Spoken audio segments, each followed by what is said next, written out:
20 ಸೆಕೆಂಡ್ಗಳ 20 ಸುದ್ದಿಯನ್ನು ನೋಡೋಣ. ಚನ್ನಪಟ್ಟಣ ತಹಶೀಲ್ದಾರ್ ಬಿಎನ್ ಗಿರೀಶ್ ಮೇಲೆ ಹಲ್ಲೆ ನಡೆಸಿ 10 ಲಕ್ಷ ಹಣಕ್ಕೆ ಬೇಡಿಕೆ ಇಟ್ಟು ಬ್ಲಾಕ್ ಮೇಲ್ ಮಾಡಿದಂತ ಆರೋಪ ಕೇಳಿಬಂದಿದೆ.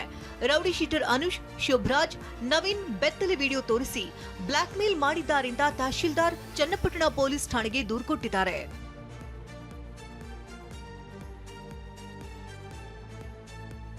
ಕೊಪ್ಪಳದ ಕನಕಗಿರಿ ತಾಲೂಕಿನ ಹುಲಿಹೈದರ ಗ್ರಾಮದಲ್ಲಿ ಅಗ್ನಿ ಅವಘಡ ಸಂಭವಿಸಿದೆ. ವಿದ್ಯುತ್ ಶಾರ್ಟ್ ಸರ್ಕ್ಯೂಟ್ನಿಂದ ಮನೆ ಸುಟ್ಟು ಭಸ್ಮವಾಗಿದೆ. ರೈತ ದುರ್ಗಪ್ಪ ಕಟ್ಟಗಾಲಿ ಎಂಬುವರ ಮನೆ ಸುಟ್ಟು ಭಸ್ಮವಾಗಿದ್ದು, ಬೆಲೆ ಬಾಳುವ ವಸ್ತು, ಹಣ ಹಾಗೂ ದವಸ ಧಾನ್ಯಗಳು ಸುಟ್ಟು ಕರಕಲಾಗಿದೆ.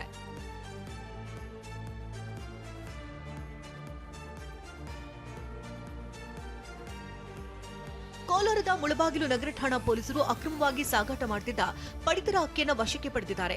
ಮುಳಬಾಗಿಲು ನಗರದ ಖಲೀಫಾ ಮೊಹಲ್ಲಾದಲ್ಲಿ ಇಮ್ರಾನ್ ಪಾಷಾ ಎಂಬುವರ ಬಳಿಯಿಂದ 78 ಮೂಟೆ ಪಡಿತರ ಅಕ್ಕಿಯನ್ನು ವಶಕ್ಕೆ ಪಡೆದಿದ್ದಾರೆ.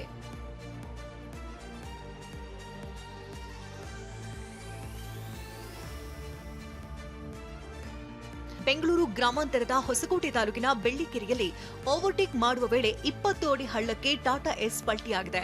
ಚಾಲಕ ಸಣ್ಣಪುಟ್ಟ ಗಾಯಗಳೊಂದಿಗೆ ಪ್ರಾಣಾಪಾಯದಿಂದ ಪಾರಾಗಿದ್ದಾನೆ. ರಸ್ತೆ ಕಾಮಗಾರಿ ವೇಳೆ ತಡೆಗೋಡೆ ಇಲ್ಲದೆ ಅಪಘಾತ ಸಂಭವಿಸಿರುವಂತಹ ಆರೋಪ ಕೇಳಿಬಂದಿದೆ.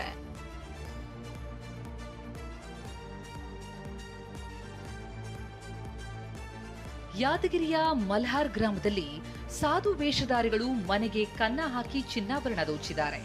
ಯಂಕಾರೆಡ್ಡಿ ಎಂಬುವರ ಮನೆಗೆ ನುಗ್ಗಿದ ಸಾಧು ವೇಷದಲ್ಲಿದ್ದ ಕಿಡಿಗೇಡಿಗಳು 100 ಗ್ರಾಂ ಚಿನ್ನ, 500 ಗ್ರಾಂ ಬೆಳ್ಳಿ ಹಾಗೂ 2 ಲಕ್ಷ ನಗದು ಹೊತ್ತೊಯ್ದಿದ್ದಾರೆ.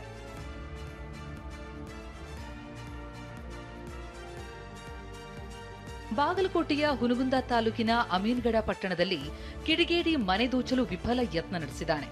ಮನೆಯವರು ಎಚ್ಚರಗೊಂಡಾಗ ಕಳ್ಳ ಅಲ್ಲಿಂದ ಕಾಲ್ಕಿತ್ತಿದ್ದಾನೆ. ಕದಿಯುವನ ಕೃತ್ಯ ಸಿಸಿ ಕ್ಯಾಮೆರಾದಲ್ಲಿ ಸೆರೆಯಾಗಿದೆ.